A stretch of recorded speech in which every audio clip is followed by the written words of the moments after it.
Getting ready for the fourth game of the season for the Luther College North. They'll make the trip out to Nebraska Wesleyan this week. Head coach Joe Troche joining us. And coach, going back to last week, Central ended up getting you 41-16. After looking at the film of that game, what were the takeaways? Yeah, 2 weeks ago we started out slow, and we got to do a better job as a staff, calling plays that our guys can execute at a high level. Maybe on paper it's a great call, but what do our guys do well? So I know me personally, defensively, I've got to do a better job of playing to the strength of our defensive players, and Coach Souza feels the same way for offense. Second, third quarter played really well, and then the fourth we had to get a little more aggressive and sell out.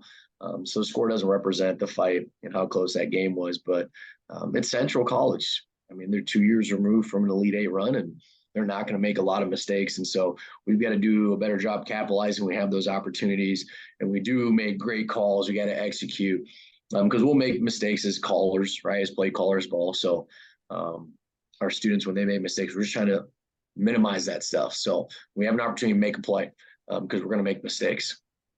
And looking at one statistic from that game, the thing that was probably the bright spot in my mind is you held Central to 3 touchdowns and 7 trips inside the red zone, and you also held them to 2 overall scoring stops. Do you believe that's a little bit of a sign of growth of your defense?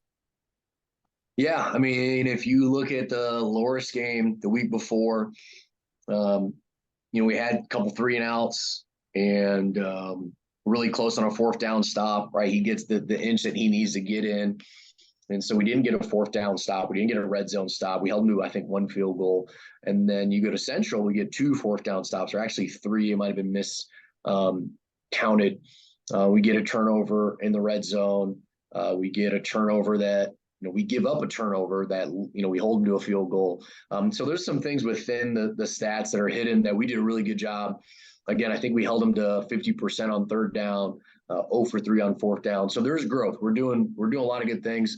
And then, again, we're backed up and we need points, and there's not a lot of time, so we're going to go for it. And so when they got a short field, they made their play. So that made it look a little bit more unbalanced. So I'm really happy to see the growth that we had with our 4th down stops, some takeaways, and then just we're tackling at a more efficient level too.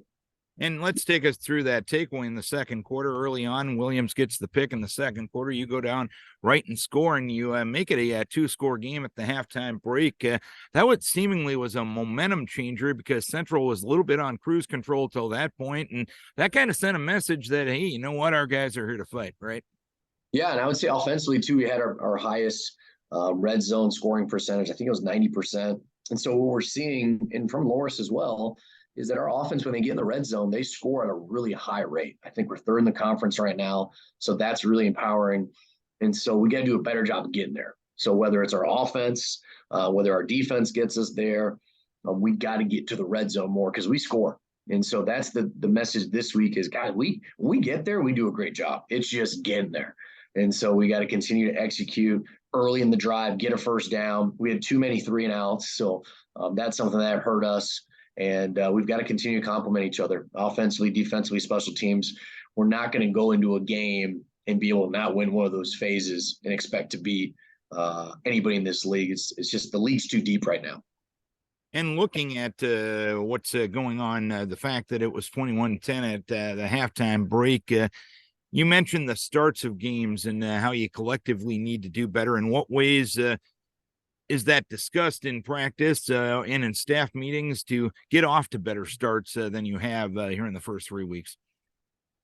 Yeah, so we go around the table and ask what folks have done other places. We talk to our players. Hey, what's something that you need on game day to help you get started faster, right? Do you need more drills tackling? Do you need more drills on your footwork? So we're always evaluating everything because ultimately we want to be able to start fast and really get the most out of our players. And do you feel if you can start fast, it can just keep snowballing in a positive direction? Yeah, I think you saw it with Central. I mean, they were able to score 21 points pretty quickly. And once we got settled in and realized, hey, they're doing exactly what we thought they would, we don't have to feel it out, right? It's like waking up in the middle of the night and you're trying to use the restroom and it's dark. You can't see anything. You're just like caught. No, guys, just play. I mean, it's football, right? Don't fall for what people tell you about these guys. They go eat 3 meals a day like you. They have the same amount of practice. They got the same pads. Like, let's go out there and play. We got to believe in ourselves and our systems. And this week, you make the trip out to Nebraska Wesleyan, a team you ended up knocking off to end the season last year. What about this year's edition of the Prairie Wolves? What are you expecting on Saturday? Yeah, I mean, they've won 3 games, and so you got to give credit there.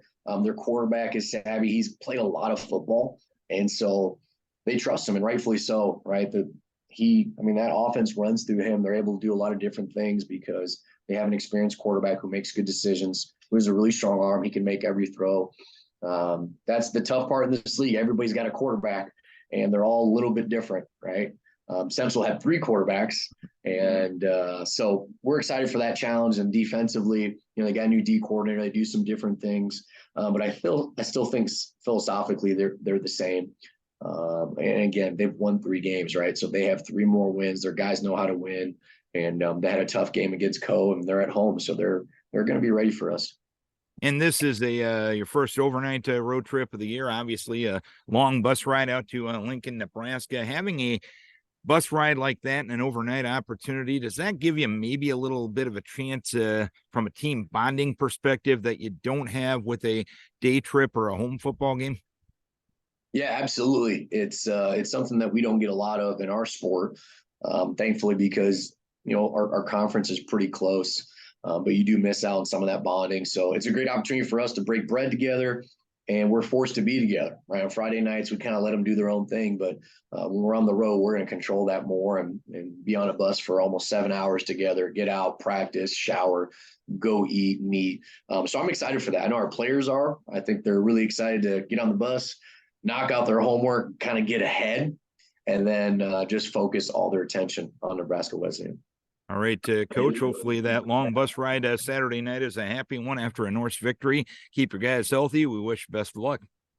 Thanks, Darren. See you soon. Joe Troche, head coach of the Luther College Norse, Luther at Nebraska Wesleyan this Saturday.